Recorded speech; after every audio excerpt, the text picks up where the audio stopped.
quisqueyanos valientes alcemos nuestro canto con viva emoción, y del mundo a la paz ostentemos nuestro invicto glorioso pendón.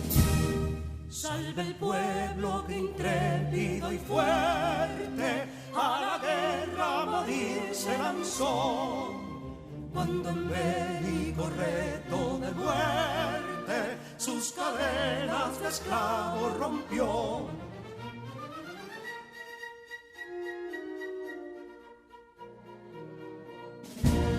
Ningún pueblo ser libre merece si es esclavo, indolente y servil. Si en su pecho la llama no crece, que templó el heroísmo viril, más que estrella la indómita y brava, siempre altiva la frente alzará, que si fuere mil veces esclava, otras tantas ser libres habrá.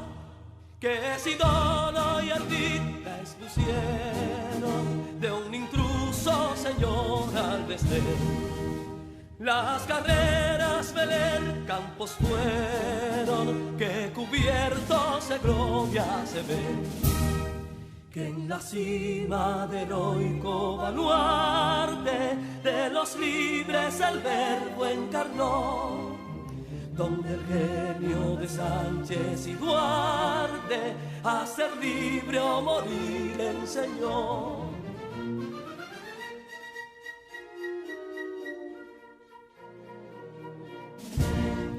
Y si pudo inconsulto caudillo de esas glorias el brillo empañar, de la guerra se vio en Capotillo la bandera de fuego ondear. Y el incendio que atónito deja de Castilla al soberbio león, de las playas gloriosas le aleja, donde flota el cruzado pendón. Compatriotas, mostremos erguida nuestra frente orgullosos de hoy más, que Quisqueya será destruida, pero sierva de nuevo jamás. Que santuario de amor cada pecho, do la patria se siente vivir, y es su escudo invencible el derecho, y es su lema ser libre o morir.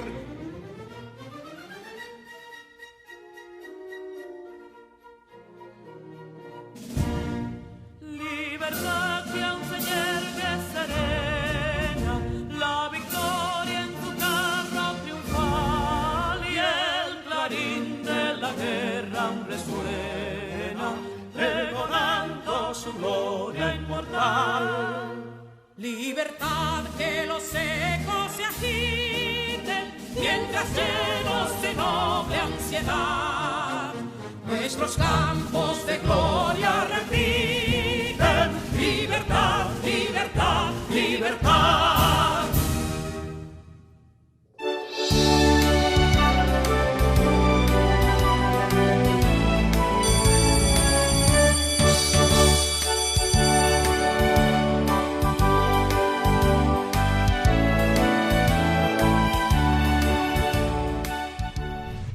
Hola, mi nombre es Carla Maciel y como ustedes estoy muy entusiasmada por comenzar nuestro día de aprendizaje. Vamos todos y todas a crear las condiciones físicas y emocionales para que podamos disfrutar del progreso que es aprender. Lo importante es disfrutar el camino del conocimiento y hacer de él una fiesta. Aprender puede ser, si nos lo proponemos, una experiencia divertida y creativa.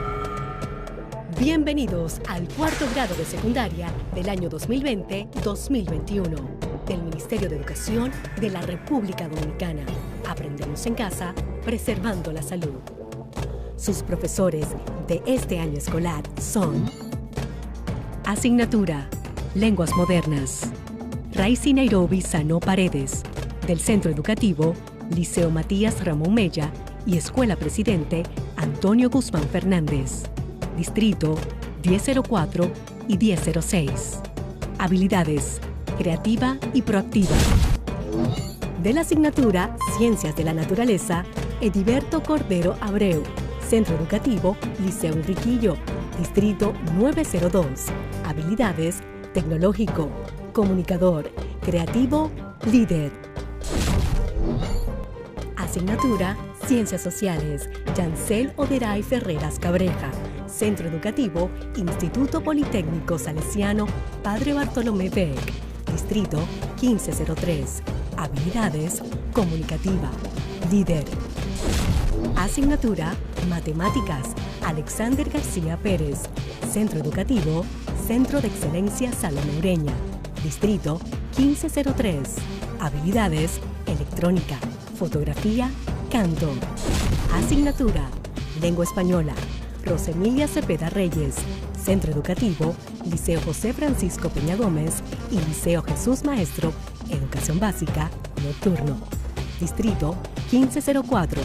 Habilidades: paciente, comunicativa. Asignatura Lenguas Modernas, Echazón Láyeles. Del Centro Educativo Centro de Excelencia Luis Encarnación Nolasco. Distrito 1502. Habilidades: predicar, experimentar. Asignatura Inglés, Imanor. Centro Educativo North Academy. Habilidades: baile, plurilingüe, astronomía, psicología.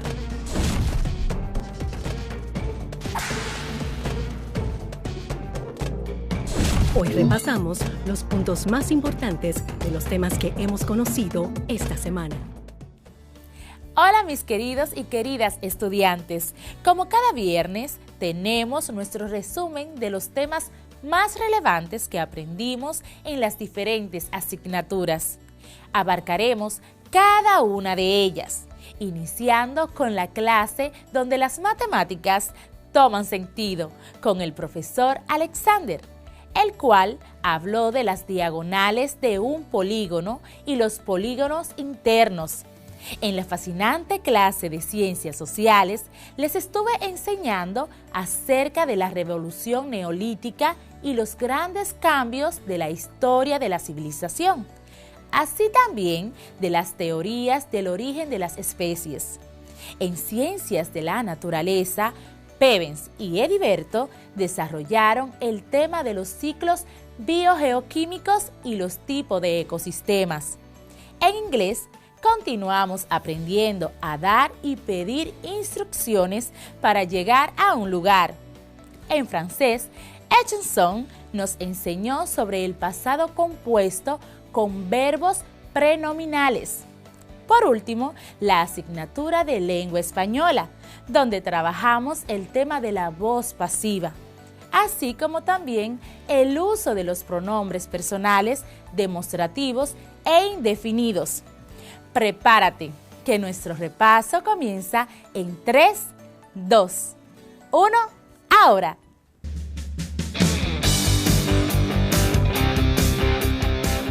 Durante la clase de hoy conoceremos la voz pasiva del verbo y cómo debe de emplearse la misma para referirse a los hechos al momento de redactar sus crónicas. Pero antes quiero que recuerden, ¿qué es un verbo?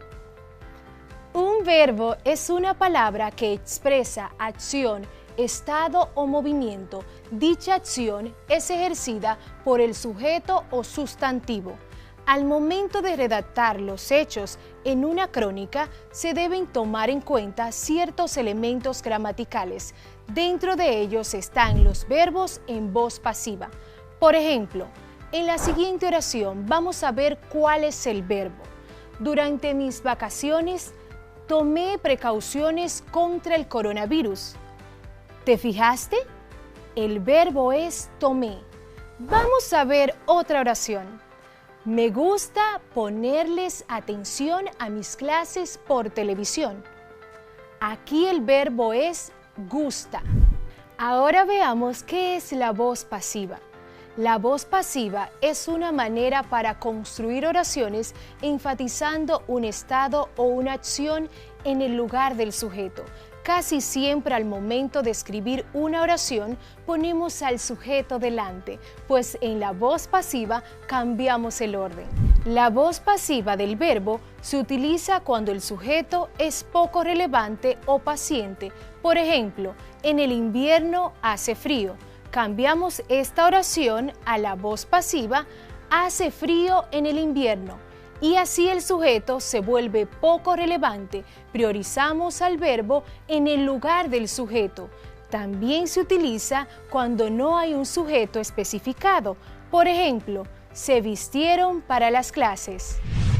Durante mis vacaciones tomé precauciones contra el coronavirus. Aquí se enfatiza a las vacaciones y si cambiamos el orden se escribe así: tomé precauciones contra el coronavirus durante mis vacaciones. De esta manera se da énfasis a mi pronombre personal porque dice tomé. ¿Sabes cuál es la diferencia entre una oración activa y una pasiva?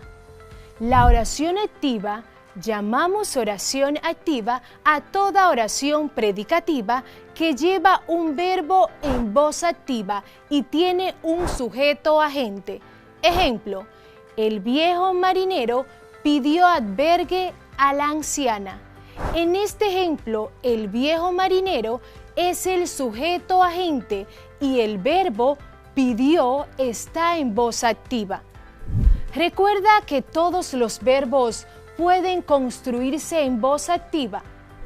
La oración pasiva. Llamamos oración pasiva a toda oración predicativa que lleva un verbo transitivo en voz pasiva y tiene un sujeto paciente. Ejemplo, los habitantes del pueblo fueron reunidos en la plaza. En este ejemplo, los habitantes del pueblo es el sujeto paciente y el verbo fueron reunidos está en voz pasiva. Recuerda que solo pueden construirse en voz pasiva los verbos que habitualmente llevan un complemento directo, es decir, los verbos transitivos. El siguiente esquema sintetiza las características de las oraciones predicativas. Ejemplos: voz activa, voz pasiva. Voz activa: Pablo riega las hortalizas del rancho. Voz pasiva: las hortalizas del rancho son regadas por Pablo. Voz activa: Miguel pasea el gato. Voz pasiva: el gato es paseado por Miguel. Voz activa: Pepe corre los 100 metros. Voz pasiva: los 100 metros son corridos por Pepe. Voz activa: Plácido Domingo canta ópera. Voz pasiva: la ópera es cantada por Plácido Domingo. Vamos a ver los tipos de voz pasivas del verbo.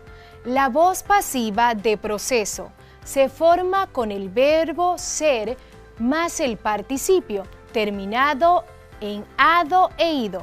Sujeto paciente más ser conjugado más verbo en participio más complemento. Esta voz enfatiza la acción e introduce al sujeto con la preposición por. Observemos un ejemplo. La computadora me ayuda con mis clases.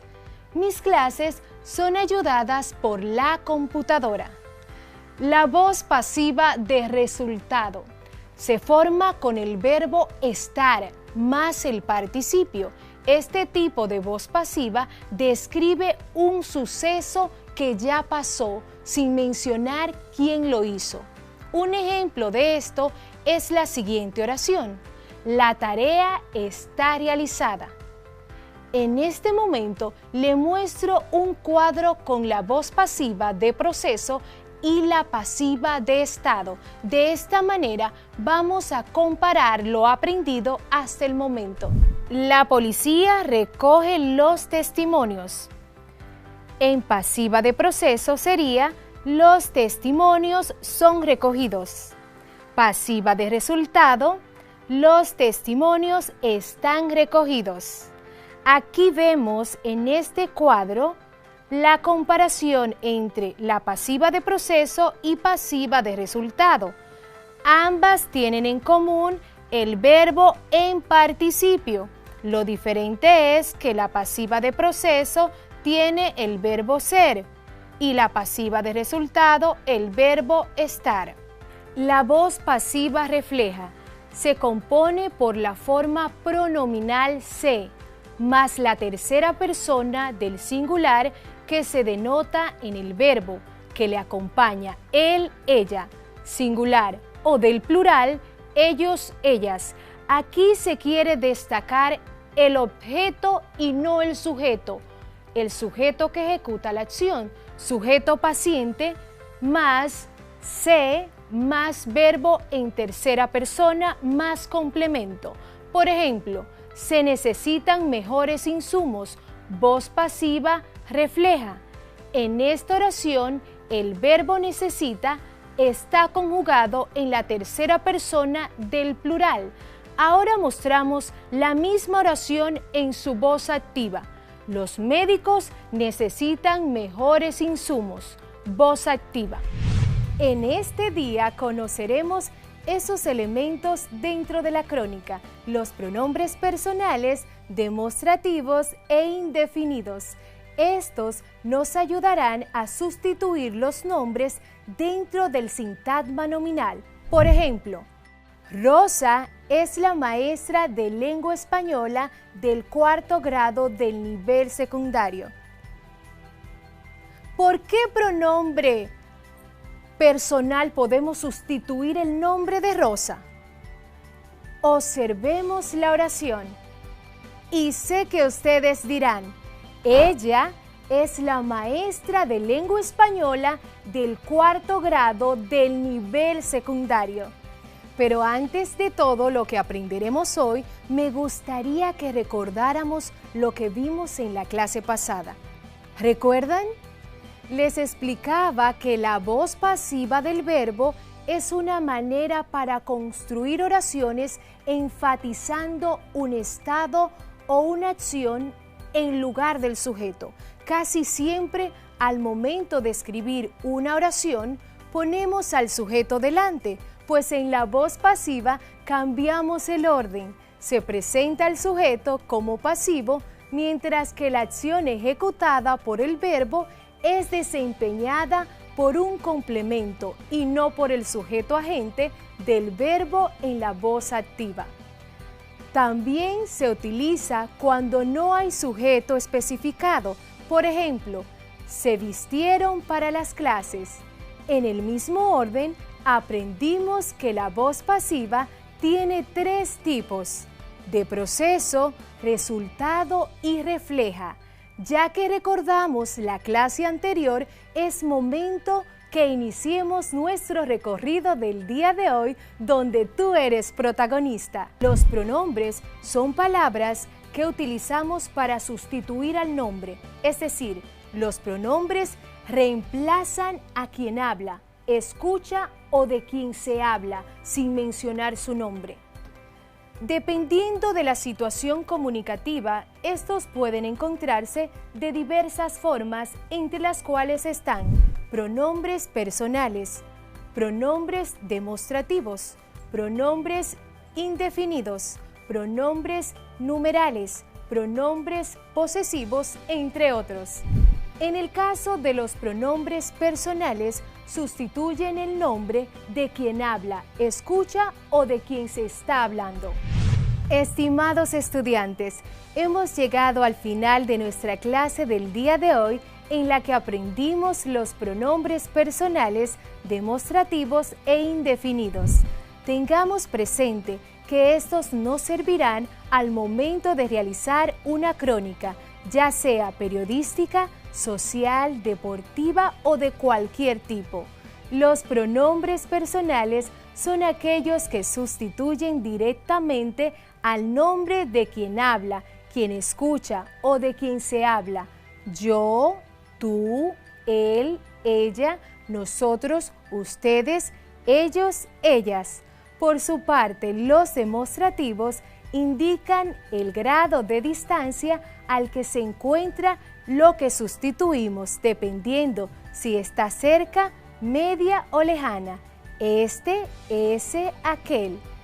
Y finalmente vimos los indefinidos, que no precisan aquello que sustituyen, pudiendo variar en género y número, solo en género o solo en número, y en algunos casos son invariables, algún, pocos, todos. Les exhorto a que continúen profundizando sobre este tema con su comunidad de aprendizaje, compañeros y docente guía. Quiero que busquen alguna crónica para que identifiquen, subrayando en ella algunos de estos pronombres que hemos trabajado. Jóvenes, para mí ha sido un placer enorme haber compartido con ustedes en este día. Recuerden usar correctamente sus mascarillas, lavar frecuentemente sus manos y mantener la distancia física. Nos vemos en la próxima clase de lengua española con su maestra Rosa Cepeda. Bendiciones. Bye, bye.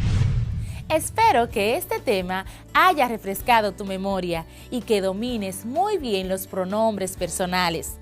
Ahora es el turno de Alexander, quien te hablará de los diagonales de un polígono y los polígonos internos.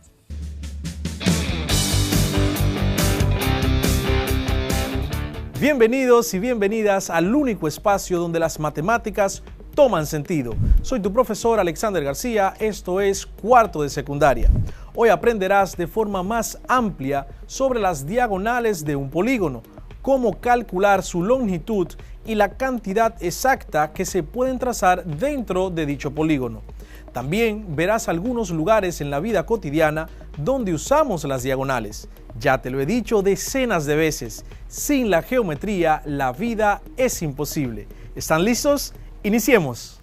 En la clase pasada estuvimos hablando sobre los polígonos, qué son, cómo se clasifican y cuáles son las partes que los componen. Dentro de las partes que los componen están las diagonales. Recuerda que una diagonal es el segmento de recta que une dos vértices no consecutivos. Por ejemplo, si tenemos un cuadrilátero cualquiera, desde un vértice podemos trazar una diagonal. Si el polígono es un pentágono, desde un vértice podemos trazar dos diagonales. Si es un hexágono, desde un vértice podemos trazar tres diagonales, y así sucesivamente. A esto se le llama diagonales desde un vértice. Pero, ¿cómo podemos calcularlo? Es bastante simple. El número de diagonales que se pueden trazar desde un vértice de un polígono de n lados está dado por la expresión n-3, donde n representa el número de lados que tiene el polígono en cuestión. Ahora bien, puesto que para trazar una diagonal se necesitan dos vértices, el número de vértices disponible para trazar diagonales en un polígono de n lados está dado por la expresión n dividido entre 2.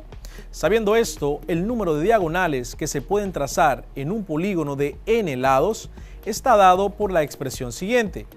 Diagonales es igual a n multiplicado por n-3, todo esto dividido entre 2. Recapitulando, la fórmula para calcular el número de diagonales que se pueden trazar desde un vértice en un polígono de n lados es igual a d minúscula, que significa diagonales desde un vértice, igual a n-3. Repito, d minúscula igual a n-3. La fórmula para calcular el número de diagonales en total que se puede trazar en un polígono de n lados es la siguiente. D mayúscula igual a n multiplicado por n-3 dividido entre 2. Repito, D mayúscula igual a n multiplicado por n-3 dividido entre 2. A continuación, veamos algunos ejemplos de cómo calcular la cantidad de diagonales en total que se pueden trazar en un polígono en un polígono de n lados. Tenemos aquí que vamos a calcular las diagonales para un triángulo, para un rectángulo y para un pentágono. La fórmula, como acabamos de mencionar, es igual a D mayúscula, que representa diagonales en total, igual a n, que es el número de lados, multiplicado por n menos 3, todo esto dividido entre 2. Recuerden que n menos 3 representa la cantidad de diagonales que se pueden trazar desde un vértice en el polígono. Entonces tenemos D mayúscula igual. ¿Quién es n en este caso? Esto es un triángulo, n es el número de lados, por tanto un triángulo que tiene 3 lados, n equivale a 3 y lo sustituimos en cada parte donde esté n en nuestra fórmula. 3 multiplicado por n menos 3, que sería 3 menos 3, todo esto dividido entre 2, lo que será igual 3 multiplicado 3 menos 3, esto da 0, dividido entre 2, lo que dará igual a 3 por 0, 0, dividido entre 2, que también da 0. ¿Qué ocurrió en este ejercicio? ¿Por qué nos dio 0? Tan simple como que este polígono que tenemos aquí es un triángulo y según la definición de diagonales será un segmento de recta que une vértices no consecutivos y en este caso los 3 vértices que componen un triángulo son los 3 consecutivos entre sí. Por tanto, en un triángulo no se puede trazar una diagonal. Debemos tener eso bien en cuenta. Veamos ahora en un pentágono. En un pentágono tenemos que n será igual a 5 lados, a 5 porque el pentágono tiene 5 lados. D será igual entonces a 5 multiplicado por 5 menos 3, todo esto dividido entre 2. Diagonales totales serán igual a 5. Recuerden que según el orden de operaciones debemos resolver primero lo que está dentro del paréntesis. Por tanto, 5 menos 3 es igual a 2. Dividido entre 2. Diagonales totales será igual 5 multiplicado por 2, 10 dividido entre 2 será igual a 5. En un pentágono se pueden trazar un total de 5 diagonales. Vamos a trazarlas de inmediato. Vamos a ver. Tenemos una acá.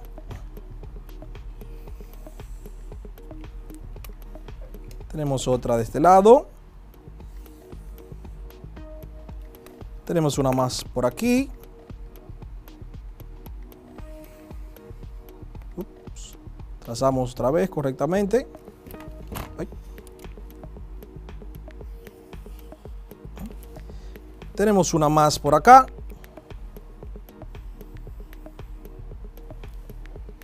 Y aquí la última en el centro, en los vértices que están en el centro. Si podemos observar, se forma dentro de un pentágono la estrella pentagonal. Se forma la estrella pentagonal de la que hablamos en la cápsula anterior, donde desde aquí se puede obtener la secuencia de Fibonacci, es decir, lo que equivale al número áureo o número de oro. Por último, entonces, calcularemos, vamos a borrar acá, tener espacio, calcularemos las diagonales que se trazan en un rectángulo. Tenemos entonces diagonales totales, será igual. Un rectángulo es un cuadrilátero, por tanto n va a equivaler a 4. Tenemos 4 multiplicado por 4 menos 3 dividido entre 2. Diagonales será igual a 4 multiplicado 4 menos 3, eso es igual a 1 dividido entre 2. Diagonales totales será igual a 4 dividido entre 2. 4 por 1, 4 dividido entre 2. Para un total de 2 diagonales. Es muy sencillo, este es el polígono que contiene la menor cantidad de diagonales. Si la trazamos, eso equivale a unir una esquina con otra. Una esquina con otra la unimos. Luego vamos a ver más adelante qué utilidad tienen estas diagonales en la vida diaria. ¿Para qué la podemos utilizar? Cómo calcular también su longitud. Ahí está, ahí podemos ver las 2 diagonales que se pueden trazar en un rectángulo. rectángulo. Ahora te reto que puedas imprimir un tetradecágono y calcular cuántas diagonales se pueden trazar y que las traces todas utilizando una regla y un lápiz. Recuerda que un tetradecágono es un polígono que tiene 14 lados. Un ángulo interno o ángulo interior es un ángulo formado por dos lados de un polígono que comparten un vértice en común. Está contenido dentro del polígono. Un polígono simple tiene solo un ángulo interno por cada vértice. En el plano euclídeo, si todos los ángulos interiores de un polígono no superan los 180 grados sexagesimales, se clasifican como polígonos convexos. Si existen por lo menos un ángulo interior superior a 180 grados, se trata de un polígono cóncavo. Si uno de los ángulos es menor a 180 grados, se trata de ángulos convexos. Si todos los ángulos interiores de un polígono simple y convexo son iguales y todos sus lados tienen la misma longitud, se trata de un polígono regular. En el caso contrario, se trata de un polígono irregular. En una clase pasada mencionamos que todo polígono puede descomponerse en triángulos. Por ejemplo, un cuadrado o un rectángulo están compuestos por dos triángulos, un pentágono por tres triángulos, un hexágono por 4 y así sucesivamente. De hecho, hicimos algunos ejercicios donde pudimos determinar cuántos triángulos componen un polígono regular. Para esto utilizamos la expresión n-2, donde n representa el número de lados del polígono.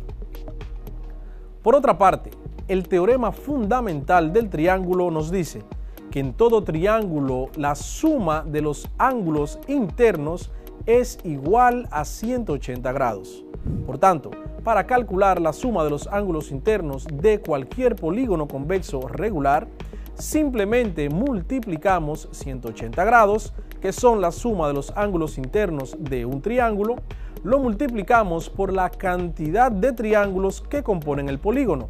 La fórmula sería SI, que significa suma de los ángulos internos, igual a 180 grados multiplicado por n-2. Pasemos ahora a la pizarra, donde haremos algunos ejemplos que son tan sencillos como comerse un dulce. Podemos observar aquí, tenemos un rectángulo, tenemos un pentágono y tenemos por último un octágono, y nos piden que calculemos la suma de los ángulos internos de estos tres polígonos. La fórmula que mencionamos anteriormente nos dice que SI, suma de ángulos internos, será igual a 180 grados multiplicado por n-2. Y les recuerdo, n-2 es la expresión con la cual calculamos la cantidad de triángulos que componen cualquier polígono convexo. En nuestro caso, en el primer caso, tenemos el rectángulo. Veamos así rápidamente cuántos triángulos componen un hectágono. Si la expresión es un rectángulo, si la expresión es n-2, n, que es el número de lados, en un rectángulo tenemos 1, 2, 3, 4 lados. 4 menos 2 es igual a 2. Por tanto, en un rectángulo tendremos que está conformado por dos triángulos. Basta con unir una diagonal en uno de los vértices hacia uno de los vértices no consecutivos. Si lo tenemos acá, tenemos el triángulo 1 y el triángulo 2. Entonces, según nuestra fórmula para calcular la suma de ángulos internos, tendremos que SI será igual a 180 grados, que es la cantidad o la sumatoria de los ángulos internos de un solo triángulo. Lo multiplicamos entonces por n-2. n-2 dijimos que era 4, que es el número de lados, menos 2. 180 grados multiplicado por 4 menos 2, que es igual a 2. Eso nos da un total. Podemos usar nuestra calculadora y decimos 180 grados multiplicado por 2 nos da un total de 360 grados. en un rectángulo, al igual que en un cuadrado, tenemos que la suma de los ángulos internos es igual a 360 grados. Y aquí es muy fácil de comprobar. Si recuerdan, los rectángulos, ¿por qué tiene la palabra rectángulo? Porque está compuesto por ángulos rectos iguales. Por tanto, si tenemos 4 ángulos rectos, un ángulo recto mide 90 grados. Si usted multiplica 90 por 4 es igual a 360. O puede sumar 90 más 90 son 180. 90 más 90, 180 más. Y le dará por igual cuando suma 360 grados. De inmediato pasemos a la siguiente figura, al siguiente polígono. Tenemos aquí un pentágono donde decimos que la suma de los ángulos internos será igual a 180 grados multiplicado por n menos 2. ¿Quién será n? 5 menos 2. Tenemos suma de ángulos internos igual a 180 grados multiplicado 5 menos 2 es igual a 3. Por tanto, en un pentágono tenemos, según la expresión n menos 2, que un pentágono tiene 3 triángulos que lo conforman. Por tanto, vamos a ver, lo trazamos aquí, tomamos uno de los vértices y trazamos todas las posibles diagonales que se colocan de manera no consecutiva, que unen vértices no consecutivos. Y ahí está, tenemos el triángulo número 1, triángulo número 2 y triángulo número 3. Según el teorema fundamental, cada triángulo de esto mide 180 grados, es decir, los ángulos internos del mismo. Por eso tenemos 180 multiplicado por 3, lo que dará como resultado 180 multiplicado por 3 da como resultado 540 grados. Mientras más grande es la figura, va en aumento el número de la suma de los ángulos internos. Por último, tendremos entonces este octágono. Suma de ángulos internos será igual a 180 grados multiplicado por n menos 2. ¿Quién será n en este caso? Como es un octágono, el número de lados es igual a 8. Menos 2, que pertenece a la fórmula. Si te preguntas, ¿de dónde sale el menos 2? El menos 2 sale de la expresión para calcular la cantidad de triángulos que componen la figura. Entonces tenemos SI, suma de ángulos internos, igual a 180 grados, multiplicado por 8 menos 2, que es igual a 6. Eso dará un total de, si multiplicamos 180 multiplicado por 6, nos da un total de 1080 grados, que es igual a la suma de los ángulos internos de un octágono regular. Y trazamos ahí los 6 triángulos que dice la expresión que componen un octágono. Tenemos acá el primero, 6 triángulos que componen este octágono según la expresión. Tenemos aquí el segundo. Tenemos aquí el tercero, tenemos aquí el cuarto y tenemos aquí el quinto y el sexto. Vamos a ver, esta regla arruina todo. Triángulo 1, 2, 3, 4, 5 y 6, para que se compruebe que en un octágono está conformado por 6 triángulos. Te invito a que puedas identificar los polígonos que tiene la construcción de tu casa y calcules la suma de los ángulos internos. También puedes explorar y descubrir la importancia que tienen y el por qué utilizaron esos ángulos en esos lugares específicos. Si conoces algún maestro constructor o ingeniero, no dudes en preguntarles. Seguro que con gusto te ayudarán. Antes de irme, quiero preguntarte, ¿te gusta la pizza?